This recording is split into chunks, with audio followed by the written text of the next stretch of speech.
Good afternoon, everyone. Welcome to members of the media, specially invited guests, and everyone joining us live today for this press conference with NAWASA and the Royal Grenada Police Force. Thanks for being here. I am Jamila Lewis, Assistant Manager of Communications at NAWASA, and I am today's moderator. Today's press conference is being called to provide important updates on the ongoing UKSIF project, specifically the road reinstatement and pipe laying works,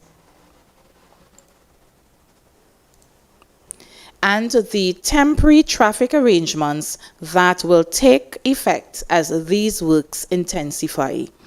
Our goal today is to offer clarity, share timelines, outline safety considerations, and ensure that the public is fully informed about what to expect in the next 3 weeks if you are traveling in the Grand Dance area. We are joined today by representatives from the Royal Grenada Police Force and NAWASA, who will provide detailed briefings and answer your questions. From the Royal Grenada Police Force, we are pleased to welcome Superintendent Paul Christopher, Head of Operations, and Inspector Ryan Smith, Acting Head of the Traffic Department. Representing NAWASA today, we have with us Mr. Wim Cox, Manager of NAWASA's Planning and Development Department, and Mr. Nigel John, Project Coordinator for the UKSIF project. Gentlemen, thank you for being here with us today. We also want to say a special thank you to members of the media who are joining us in person as well as those who are online. This afternoon's press conference will follow this sequence. Project update first from NAWASA. We will hear an overview of the UKSIF works, timelines, and the infrastructure improvements being implemented. Thereafter, we will hear from the Royal Grenada Police Force on traffic adjustments. The RGPF will outline temporary changes to traffic flow, detours, safety measures, and the role of traffic officers during this period. And of course, we will be answering questions from members of the media who will be asked questions for clarity or further detail. At this time, I will begin with Mr. Wim Cox, Manager of NAWASA's Planning and Development Department. Mr. Cox will provide opening remarks as well as a generalized update on the UKSIF project's progress. Mr. Cox. Thank you, Ms. Lewis.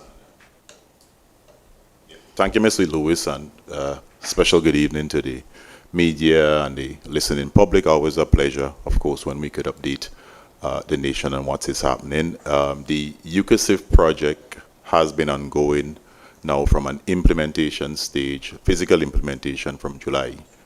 The goal and aim of the project, we have to be completed by the end of February 2026. Where are we?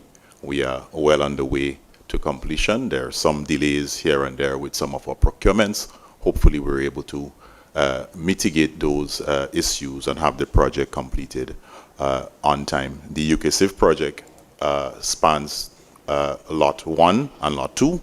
Lot 1 speaks to the Concord area where we upgrading the Concord water treatment plant, as well as we upgrading the pipeline network from the water treatment plant down to the road. It also includes the construction of 2 storage tanks at Molyneux.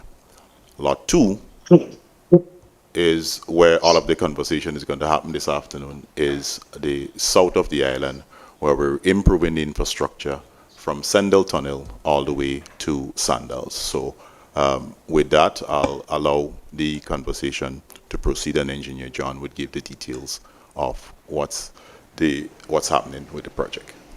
Thank you very much, Mr. Wim Cox, Manager of NAWASA's Planning and Development Department. At this time, we will invite Mr. Nigel John, who is the Project Coordinator for the UKSIF project. Mr. John. Thank you, Jamila. And let me add my voice in saying welcome to the members of the media, those viewing live on the various platforms, and those who would see later on as they're interested. Wim would have given an overview of the project itself, and I wanted just to focus in on the Lot 2 that is in the southern St. George area, since that is really the focus of the adjustments to traffic that we'll be making. I would, at the end of my brief update on where we're at, or the status of the project, I will just introduce what our partners in the Royal Grenada Police Force will speak about by stating why we are moving in this direction to have these new traffic arrangements for the temporary period. Now, motorists, pedestrians, residents, visitors, and so on in the within the south of the area or passing through, transient in the south, would have been seeing for the last 2.5 to 3 months quite a bit of work ongoing with pipe installation. And the pipe installation we would have commenced at Point Celine, just at the base of what we're referring to as the bypass road from the airport, or near to the airport, that goes over the hill now to access the hotels and so on further down. And pipelines from that point coming all the way up to the golf course intersection with the Grand Anse Main Road, we're about 95% complete with installation of those pipelines. The section from the Food Fair traffic lights all the way to Panday Junction, or the Belmont traffic lights, there are actually 2 pipelines in that trench. I mention this specifically because you will recognize that the trenching in that area is actually wider. So the obstruction to the road users is more significant. It is not as easy to straddle the trench in all areas with your vehicle when you're driving south as it would be further down. So this is the reason why it is a wider trench, and it's also the reason why motorists, residents, etc., onlookers would note that the rate or the pace of installation is slower than previous. It is because there are 2 parallel pipelines going in there. Notwithstanding, we are indeed progressing at speed, and as I mentioned, the pipeline installation is about 95% complete for that area. Now, from the Panday intersection, heading towards St. George's along the Kirani James Boulevard, we would have noticed that the installation commenced, and it seems to have paused. And that is because the first section that was done with the ductile iron pipes, the large metal pipes that have been installed elsewhere. However, for the remaining installation, it will be something called high-density polyethylene, HDPE. For those who would have passed within the last 3 days or so along the Kirani James Boulevard, so kind of opposite the overspill parking for Foodland, we would have noticed there's a trailer there with some black pipes with stripes on them, and those are the HDPE pipes that will be installed. They are installed differently, they're connected differently. There will be something called butt fusion, is a type of welding for those pipes, and the contractor is mobilizing, has the equipment already to do the butt fusion welding, but is now mobilizing a different team, because a team, not everyone can do butt fusion welding here, so it's a specific team that will be required to do it and do it properly. So the pause is not because that we ran out of work to do, but we're just using different material and a different team, different equipment. The reason why we're using the HDPE pipes for the rest is because we know that we're almost down to sea level in that area. From there, all the way across the carnage and through the tunnel, we're basically at sea level. When you dig and your ground level is almost at sea level, it means that you're going to be in seawater or brackish water. And that's why we're using the HDPE pipes, because those will be more resistant to the environment in which they will be installed. The pipelines will be run from there, and as Cox mentioned, to the northern end of Sendell Tunnel at Bruce Street. And yes, it's Bruce Street, not Melville Street yet. Just at the base of the steps to the hospital. And in the same area, that is where the installation of sewer pipes, that is for sewage now, for black water, yeah? Those would be installed from there, also passing through Sendell Tunnel along the Wharf Road, along the Port Highway to the Alien Francisque roundabout, but also in several roads, Green Street and several other roads within St. George's.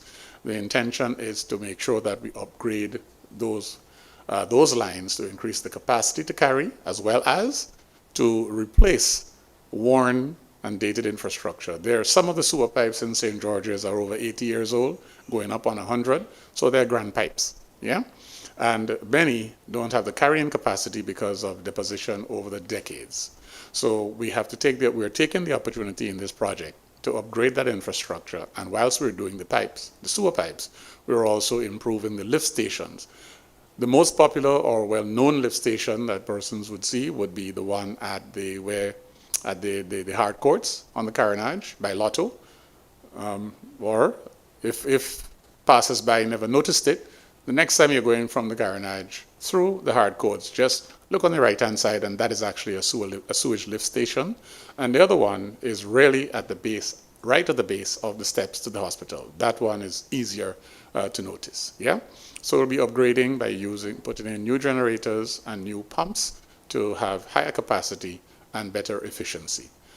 The work on installation of the sewer pipes will commence with has commenced with the surveying, and on several roads, including Green Street and a few other roads, the passers-by would have noticed that there are road markings similar to the markings that they would have seen prior to the commencement of the construction, actual installation in Grand Dance. Now, why the new traffic arrangements? And this is because we have tried to stay out of persons' way as much as possible, and you would have noticed that all the works along Grand Dance have been happening at night. It is very difficult for crews to work at night, or it is much more difficult for crews to work at night, as well as there are limited hours within which the crews may work at night. Because the roads have to be reopened by a certain time on every morning, they can't work extended hours in order to get a last bit of work done, or to just reach a target that they might have set themselves. There's always going to be interruptions, existing infrastructure that causes some sort of hindrance and so on, but we can't have extended hours. When they do have to work a little longer on pipelines, it leaves less time for the temporary reinstatement, and I think the entire public can see some of the messy partial reinstatement that would have been done, and the interruptions and disruptions and inconvenience and distress, quite frankly, that it would have caused. The new arrangement is to allow the teams to work faster, to work more efficiently, and also to do a better job, because they will be allowed some extended hours to do the cleanup that may be necessary, that will be necessary, and that is required under our environmental and social management plan that governs the execution of this project. As it relates to the directions and the times, I will then pass back to our moderator, who would introduce our partners in the Royal Grenada Police Force. Thank you very much, Mr. Nigel John, Project Coordinator for the UK SIF project. Well, as with every major construction on the way, traffic management becomes essential to ensuring safety and maintaining steady movement through affected areas. I now invite Superintendent Paul Christopher, Head of Operations at the Royal Grenada Police Force, to speak on the new temporary traffic arrangements that will come in effect tomorrow, Wednesday, November 19th, 2025. Thank you very much, Madam Moderator. And again, good afternoon to your viewing and listening public. Of course, it is a pleasure to collaborate once again with NAWASA, and of course to bring relief, and call it relief, to the general public.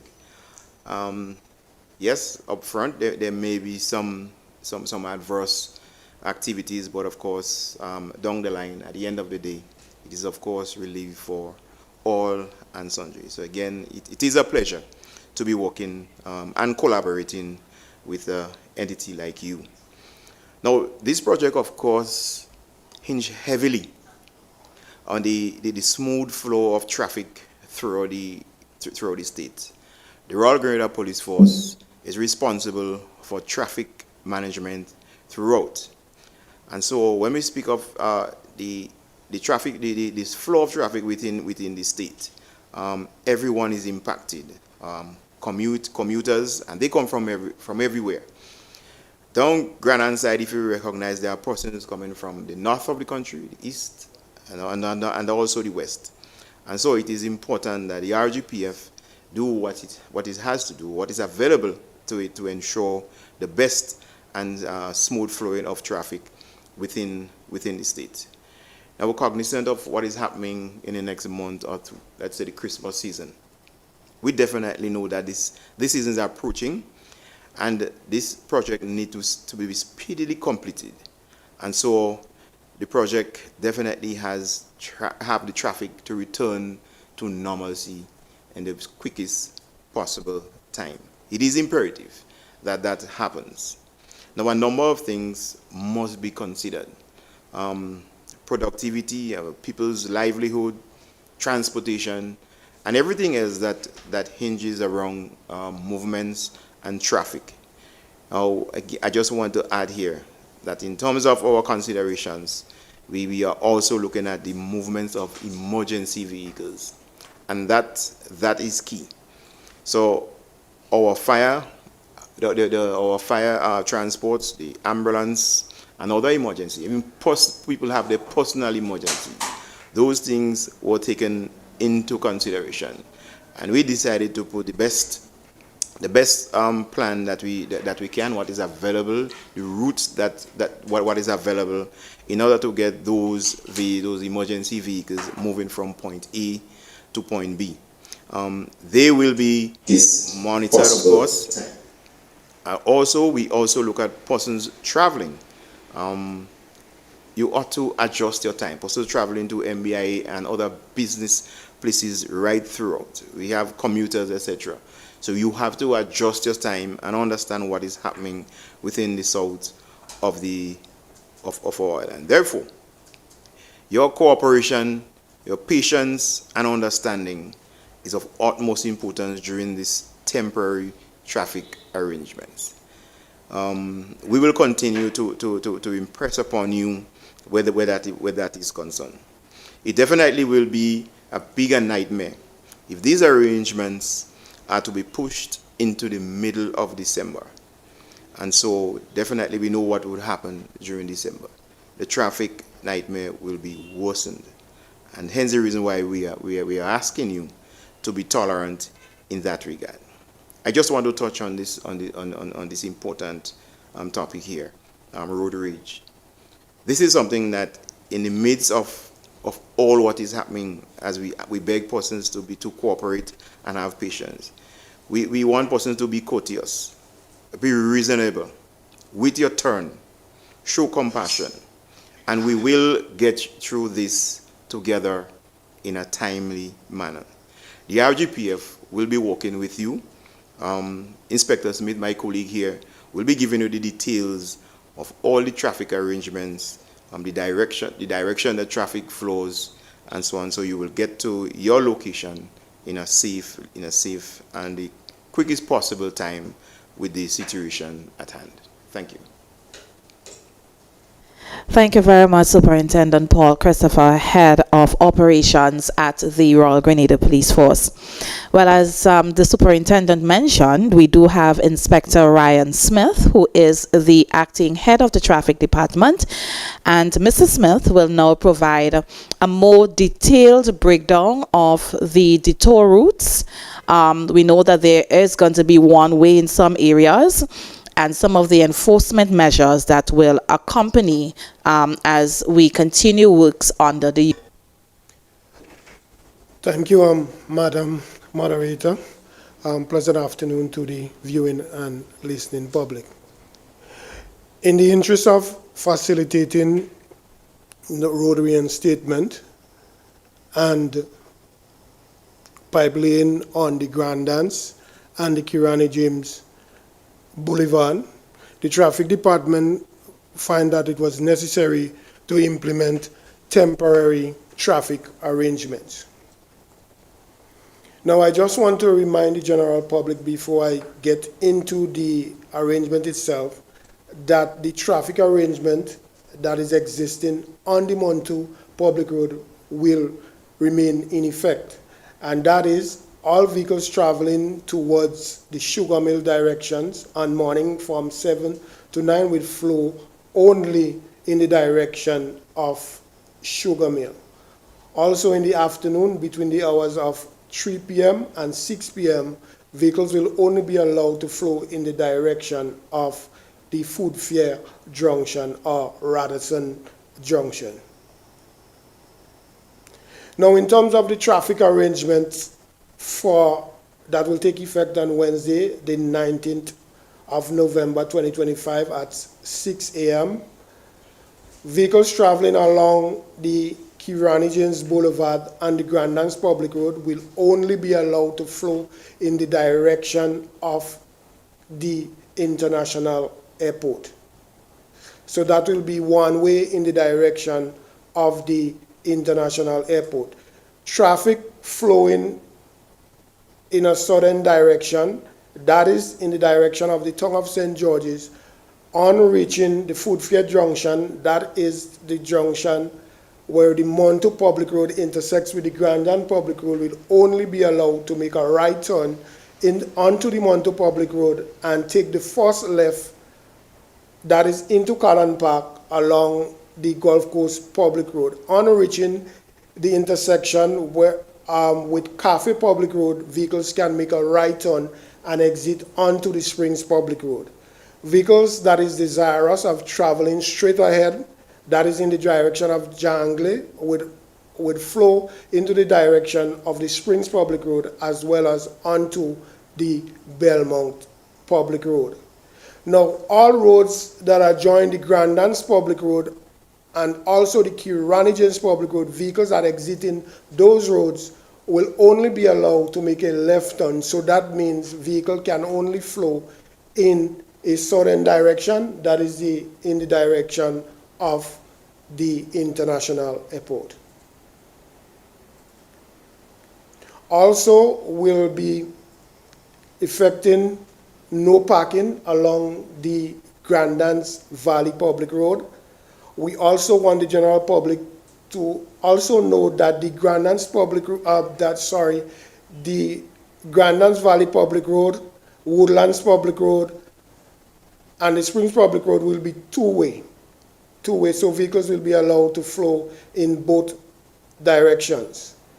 Also, we are advising trucks and commuters to use the Grandlands Valley Public Road as well to access the Grandlands area, that is the southern part. Also, vehicles will be allowed to access the Galleria Mall, so there will be a no-through road at that intersection, that is the Food Fair intersection, and the no-entry sign, will be placed at the junction of the road leading towards the craft market and also the beach. So that will be the traffic arrangement that will be in effect as of Wednesday, the 19th of November 2025. Thank you very much, Inspector Ryan Smith, Acting Head of the Traffic Department of the Royal Grenada Police Force. So I just want to kind of reiterate what it is the inspector said. So effective Wednesday, November 19th, the Royal Grenada Police Force hereby notifies the general public of the following one-way traffic arrangements that will be in effect for a period of 3 weeks to facilitate road reinstatement and pipeline works as part of the UKSIF project being undertaken by NAWASA. So from the Kirani James Boulevard towards the south of the island will be one way until Food Fair Supermarket in Grandlands, and also consider that vehicles traveling from the southernmost part of the island will be diverted via Montu Public Road, continue through Callan Park, that's opposite 473 Flavors, onto the Gulf Coast Public Road, onto the Jonglei Public Road, and exit onto Springs Public Road or Belmont Public Road. These traffic arrangements do not apply to motorbike users, but of course, motorbike users, we ask for your understanding on the nation's road. We do thank the Royal Grenada Police Force for working with us here at NAWASA and being part of the project steering committee for the UK Safe project that is working to ensure that we have some measure of relief for motorists, pedestrians in the south of the island. So at this time, we are moving to a segment which I think is one of the most important parts for us, is to be able to entertain members of the media. We do have in us in studio a representative from the Grenada Broadcasting Network, and we do have, I think it's one media person, Linda Straker, who is online. So we're going to open the floor at this time for any comments, any questions, any suggestions. I will also be gauging the other social media platforms, so I'm checking NAWASA's Facebook page, Mikey Live, the Government Information Service, etc. So if you members of the public do have any questions, any suggestions, please share those with us so that I can share with our team. So we open the floor.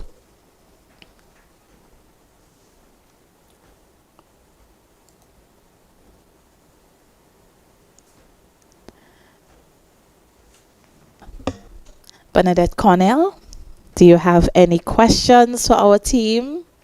The diversions that you spoke about. Okay, so there is a mic, so just utilize it so that we can be able. Yeah, the new traffic diversion that you spoke about, is this correct? Okay, so the mic, we seem to be having a little issue with the mic. Okay, it's on now. Bernadette Cornell from the Grenada Broadcasting Network. Yeah, I'm asking the traffic diversion that we spoke about, is it for both day and night? RGPF?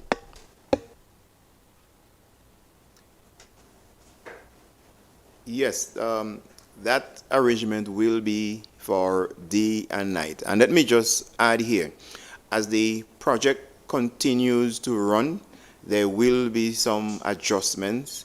We will be making them public as the operation moves up. There will be some roads that can be cleared up, and where you can have two-way and other operations. We will be moving the signs, the no entry, etc.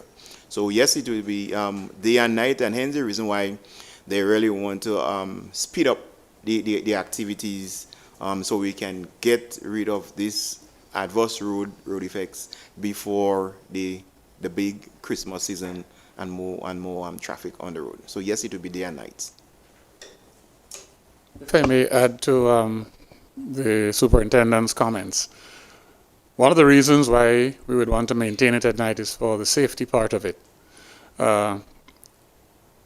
We are going one way because part of the road, half of the road, would be used for either the pipe installation or road reinstatement. If we were to open it at night, it means that they would have to be all night wardens keeping or telling traffic from either direction when it will be safe to pass. And the wardens will be harder to see at night. There will be a lot more lights required to put in place so that motorists can safely traverse. Right now, we have to backfill in order to allow two-way traffic during the day.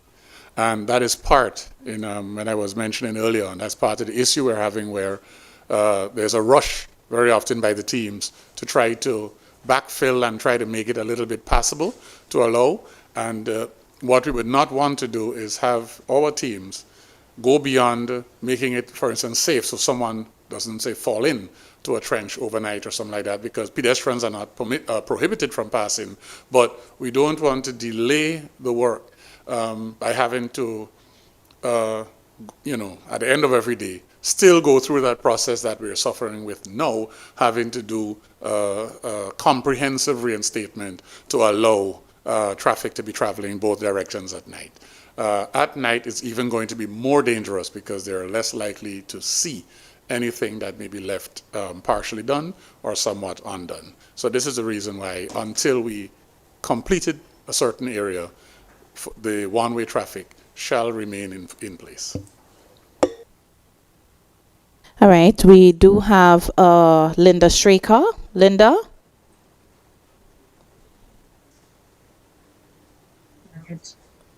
Hello, to you, Jamila, and the head table. I have two questions to start. I do have some more I will have to ask. But if my first question has to be, I'll make it clear that I joined you late. I'm trying to wrap up something else. So my first question has to do with regard to the road and notices. The Road Traffic Act requires that certain notification be placed in the Gazette when a road is been going to be used other than its normal way. Can the relevant persons at the head table, particularly the police, say when these notices are going to be going in the Gazette for publication for legal purposes? And the second question is, because I joined you late, I did think I heard Mr. John say that the project is going to end at Bruce Street. That's right about the tunnel. With regard to the lane of pipes around the carnage, I don't know if he would have said it, but for my purposes, can you please repeat the route that will be taken for laying the pipes to reach into the Bruce Street area? Sorry, I have the call. All right, thank you very much, Linda. So I'm going to open for the RGPF to respond to the first comment. Thank you very much, Linda. And let me respond to the first question. There are situations where, as it is to what you ask, will be dealt with. However, the panel here may not be in a position at this point in time to let you know when it will be put on the government gazette. But that will be done. The procedures will be followed, and you will get to know soonest. Thank you.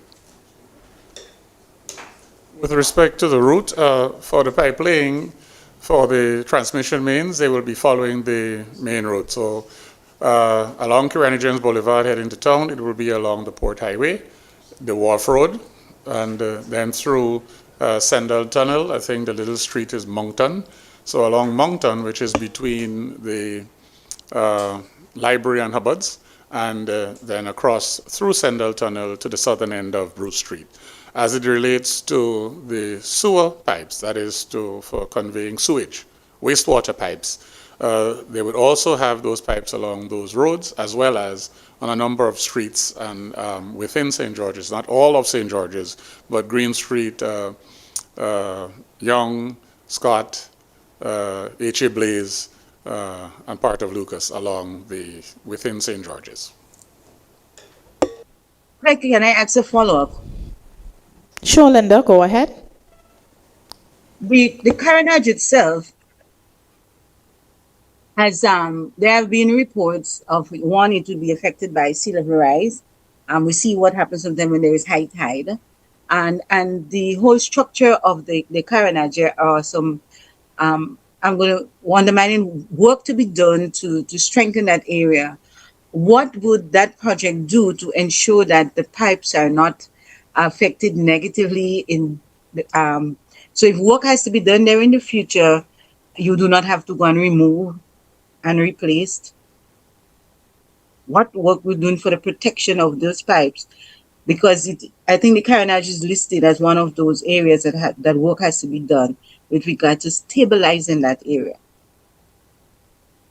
To answer that, this project is not going to be preempting what the design is going to do in the future. That's not possible because we don't know what the design in the future is going to be. The approach that is taken in project is that knowing where existing infrastructure is, the design must be cognizant of that. So this project, for instance, part of what we had to be doing is mapping existing infrastructure so that we don't destroy that infrastructure. But I didn't mention because we're going in low-lying areas and you're under sea level and so on, in laying the pipes that we're switching along the Kirani James Boulevard from using ductile iron pipes as the big, heavy, stiff ones to something called high-density polyethylene pipes, HDPE. And I would have invited the public to, whenever you're passing along Granny James, obliquely opposite the overspill parking, for food fair, for Foodland, sorry Huggins, for Foodland, that you will see some of those pipes. So we are cognizant of the environmental circumstances that we're working in, but future projects must be cognizant of existing infrastructure and ensure no damage is done unnecessarily to that infrastructure. Linda, do you have a follow-up question? Yeah, my other question has to do with I did observe that there work taking place, and it did mention that work is being done at nights. The work that is done at nights, and there is the use of solar lights, right? Lights being Is used at solar night, light yes. used? Is solar lights used as part of the night work? Yes, that's correct. They have solar lights as well as they have generator run lights. Okay. So for the solar light, do they belong to NAWASA or a private company? Who got the contract to install those? Lights used at night are used by the contractor. The contractor would have used whatever sources, whether they own, lease, subcontract, but the contractor is Gilbert and Partners Engineering Company, and that is the contractor for the Lot 2 works that working in the Grandlands and will be working in the town area. Is any data being collected as to the amount of lights from the sun that is being used to do that project at night? I'm asking that because of another project I'm working on with regard to energy. Repeat the question. I'm not sure what you're asking. With solar lights that have been used, is data being collected so that at the end of the project you can probably show to the funders with regard to saving the environment or the NDC, this is the amount we would have used with regard to renewable energy. No, that So data, we know how much lights was done. Okay. no, that data is not being collected and is not required to be collected.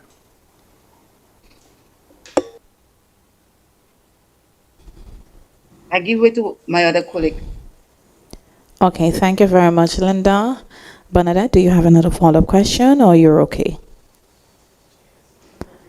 Okay, so she's okay for now. We do have a few, the Government Information Service, we have a question. Okay, so Yes. let's go ahead. Identify your Okay. name, so make it easier so that we can correspond accordingly.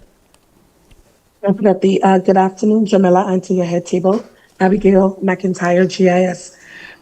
Regarding the road reinstatement that's going to be happening from Wednesday, I just wanted to ask a few questions for clarification. When the project started, it was done a bit in phases. So there wasn't a lot happening at the same time in terms of to the point where it would affect the flow of traffic. I'm just wondering why that was not considered this time around in paving or, well, reinstating the road in phases.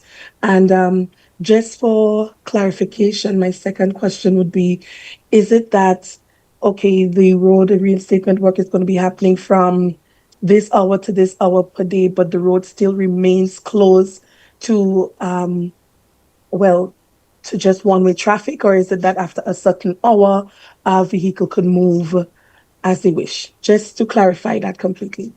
Thank you.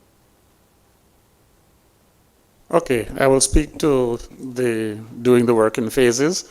Doing the work in phases is part of the problem we have with respect to doing work at the rate we need to do the work to get off the roads, right, in the time that we would like to get off the roads. With respect to the road reinstatement, it was never the intention to start reinstatement as soon as pipes were installed. Pressure testing and so on had to be done prior to doing road reinstatement.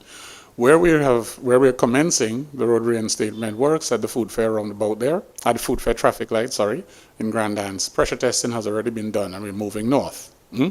Now, if it is that we were to continue in the mode that we're working in, what we will have is constantly having this situation of a certain large sections of the road partially reinstated. the new arrangement would allow teams to continue working even through extended hours. So they are not limited with respect to the number of hours. They'll be limited with respect to their resources other than time. This is what giving the contractor the space to work and the leeway to determine his hours is what is going to allow us to finish in the shortest possible time. The approach is to get off the roads, to get the reinstatement, permanent reinstatement as close behind pipe installation as possible, and to have that reinstatement done each day properly, not having to have this temporary thing where some material goes in there and the rain starts messing it up and so on. What we're doing is changing the approach, changing the methodology, so that when there's a certain section of road that is reinstated, it is properly reinstated. And that is the approach that we're trying to have. With respect to why we're not opening at night, that is a safety issue. We have the barricades are going to be up where the work is being done, the methodology we're using now.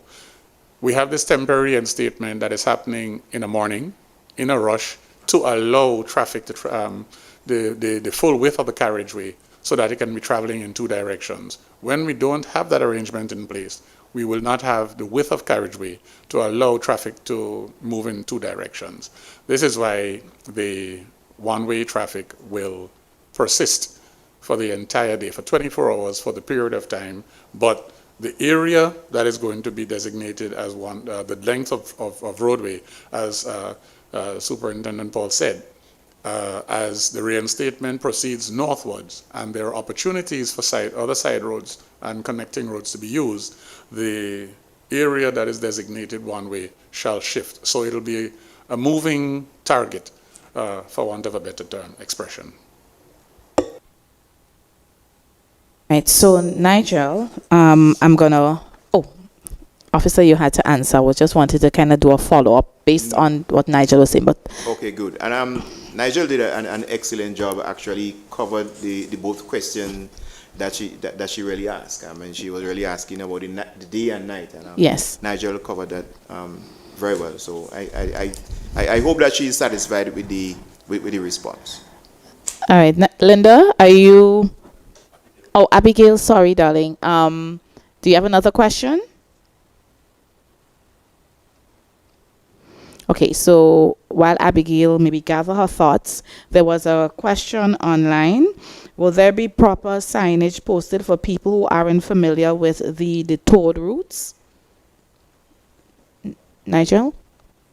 Officer? Whoever it is. Okay, a star in today. Yes.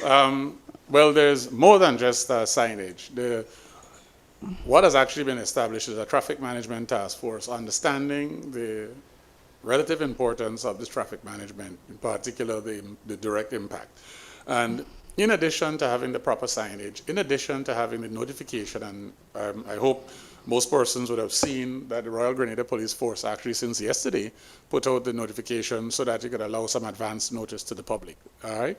So this, for many I know, this would not be the first time they're hearing about these temporary arrangements. But a map, a GIS map has actually been created by the GIS unit in NAWASA, which illustrates the one-way traffic arrangements. And that information will be shared with media. That information would also be shared with many, like a mailing list, if you wish, of key stakeholders. I think I should also mention we're seeing here NAWASA and the Royal Grenada Police Force. Ministry of Infrastructure is also part of that task force, and the Grenada Transport Commission is part of the task force that is working along with us. And all of us together are using our own resources and ensuring that we contact those key stakeholders, the SGU, the Airports Authority, Tourism Authority, Chamber of Commerce, the GHT, Hotel and Tourism Association, the restaurateurs. We have taxi operators, bus operators. Important in this also is to recognize that this information or these arrangements don't just impact Grenadians and or residents in Grenada, but also visitors to Grenada. And there are some visitors to Grenada who self-drive.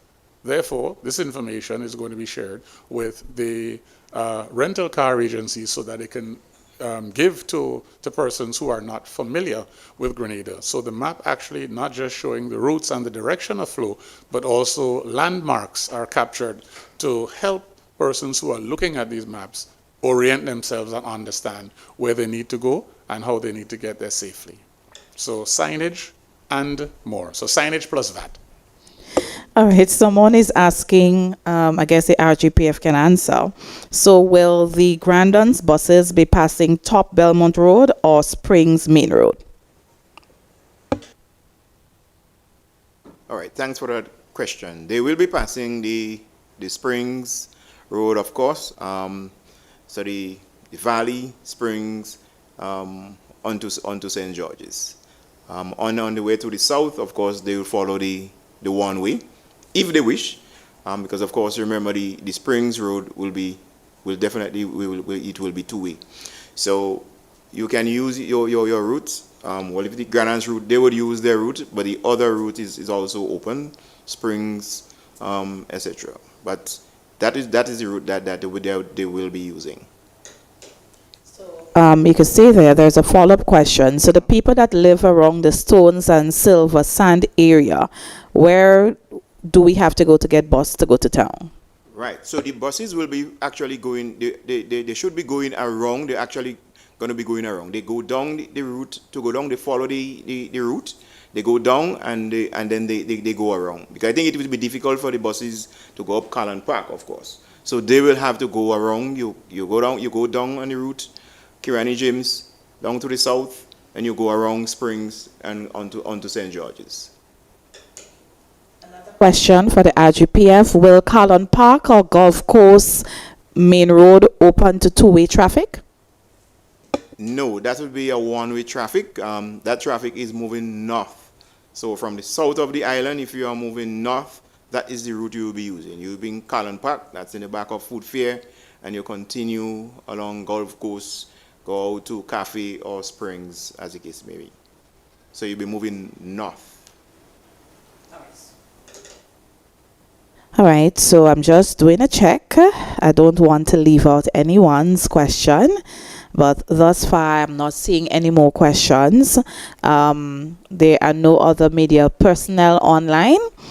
So if there are no more questions, okay, someone has a comment.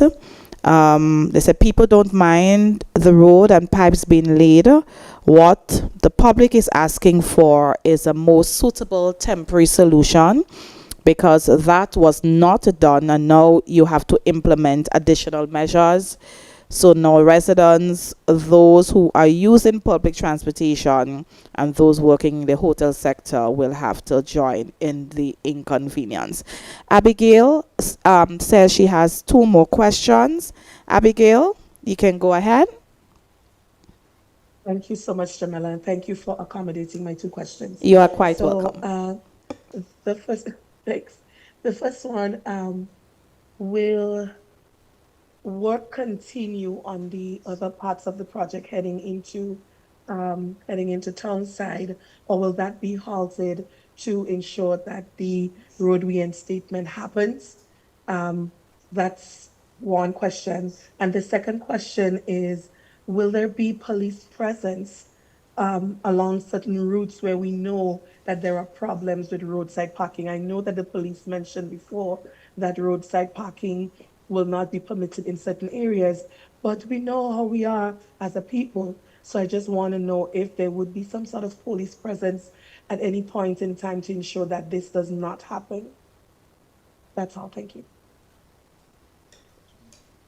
Handle the first one. There will be no stoppage of works. We don't have time for stoppage of works. Roads will work has to continue on all sectors. There will not only be one road reinstatement crew. What we're doing is accelerating the works, not stopping any section to concentrate on another.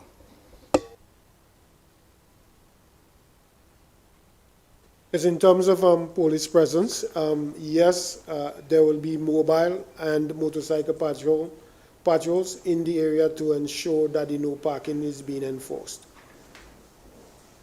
on the days in questions. All right, thank you very much. Abby, if you do not have any more questions, and I know Linda is no longer there, and Bibi, nothing from your end? Okay, so if everyone is good, and I've just been checking, there are no more questions online for the panelists, so we are about to wrap up. So I would invite at this time Mr. Wilcox. Thank you, Jamila. And just to note before we leave that in addition to the UKSIF project, we are implementing the G-Cruise projects, which is also providing inconvenience in Granitang, Cliff Road, Carriacou, not to forget Carriacou. So again, we're asking your patience. We are, like the Grandlands Road, putting all our emphasis on the road reinstatement of these areas. Most of the pipelines in those areas are in, and heavy concentration is now on the road reinstatement. So again, patience, you would see crews on the ground commencing road reinstatement on the cliff in the coming days, and also in Granitang as well, just to alleviate the inconveniences that are happening. Well, Mr. Cox, before you go, I have to ask that question concerning the road reinstatement for St. Andrew. I know we've had persons have spoken about the road. It's past overdue, so maybe you can just add your comments to that as well. Right. Happy that you raised it, Ms. Lewis, just to, and persons in that area would have noticed in recent time the contractor would have been vigorously reinstating the roads. The intent is that he's going to be continuing until all of that is finished. So we anticipate by this and maybe another 2 weeks or so, all of that Grenville Road is going to be reinstated. For the areas where the reinstatement would have failed as well, the contractor is always going to come back and pick up those areas and reinstate them over again. So to the people in Grenville, we hear you, and we are now dealing with all of the road reinstatement in that area as well. Thank you very much, Mr. Cox. I think that will be very good news for the people in St. Andrew who have been inconvenienced. At this time, wrap-up comments from Nigel John, Project Coordinator for the UKSIF project. Well, I think I've said enough, so since I was starring today. But just to remind everybody that once you're dealing with public infrastructure, it's going to inconvenience people. And no matter what solution that we personally may think is the best solution, that is not going to work for someone else. The reason why we have task force and so on is because, and project steering committees and project management teams and so on, is because many heads make better than one. And none of us sitting here can come up with the optimal solution. It takes those sitting here, and I would have mentioned Ministry of Infrastructure, Grenada Transport Commission, and others who would have been involved in this to come up with what we believe is like the path of water, the least disruptive path. When water passes along its least disruptive path, does not mean it's not going to damage something. It just means it's going to damage less than if it passed somewhere else, or you try to force it to pass somewhere else. And this is the approach we're taking on this project. And it is not uncommon that the approach, depending on the exigencies of the project, that approach will evolve and morph. Because what you need to do is have an agile approach to project management, which allows you to respond as quickly and efficiently as possible to those changing circumstances that may be brought on by climatic conditions, people's needs, and also, as the superintendent and inspector have been talking about, an upcoming season. So we are trying to be respectful. Thank you very much, Mr. Nigel John. At this time, we head over to Superintendent Paul Christopher, Head of Operations, RGPF. Thank you very much again. And of course, traffic management, the RGPF plays a pivotal role in traffic management. And this operation, or this work that is happening, it calls for a lot of traffic management. So again, we want to appeal to our road users. We ought to have some patience and understanding. I mentioned the issue of road rage. I really want us as persons who are using the roads, let us be reasonable. And as I said, you wait your turn and be calm. And I think, again, as I said, we all will get through that together. That's it from me. Thank you. I am happy to say that, in fact, we will all get through that together. Inspector Ryan Smith, the floor is yours. Well, once again, good afternoon to the listening and viewing public. I just want to urge you to cooperate with us. The project is just for a while, so we urging you to really listen to the officers that are on the ground, controlling the traffic flow, and everything would be all right as the project progresses.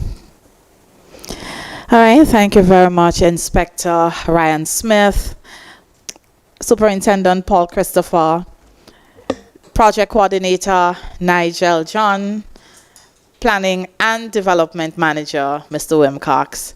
Thank you to Bernadette Connell from the Grenada Broadcasting Network, Linda Straker, who is an independent journalist, Abigail McIntyre from the Government Information Service. Thank you also to members of the public, those that are joining us via Mikey Live, NAWASA's Facebook page, the Government Information Service, and all other persons that have shared our live. We thank you so much for being part of our press conference this afternoon. I can tell you this, NAWASA remains committed to ensuring that the UKSIF project progresses well. Time is against us, and we are grateful for the support of the Royal Grenada Police Force in order to ensure that we are able to get off your public roads in the south of the island on time. We remain committed to collaboration, safety, and transparency. And we continue to ask you, members of the motoring public, those who live in the Grand Anse area, those that are visiting the Grand Anse area for any time, we ask for your patience, we ask for your cooperation as we are going to work together to build what I would consider a stronger and more resilient water infrastructure, not for just our generation, but for generations to come. This concludes today's press conference on behalf of the entire production team, Mikey Live, and your guys who have been working behind the scenes to make this press conference a success. We say thank you. Do have a safe and productive afternoon.